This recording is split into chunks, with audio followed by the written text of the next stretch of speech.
Xiyonatni ko'rib gerdayishingizni kimsiz? Birinchisi, ikkinchisi yana motivatorimish. Uyaling. Ha, men o'shaman.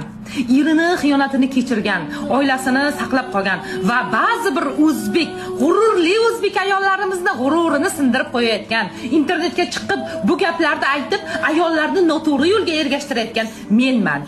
Balki bugun, ertaga va kelajakda yana xiyonat qilishi mumkin bo'lgan odamning farzandini onasiman.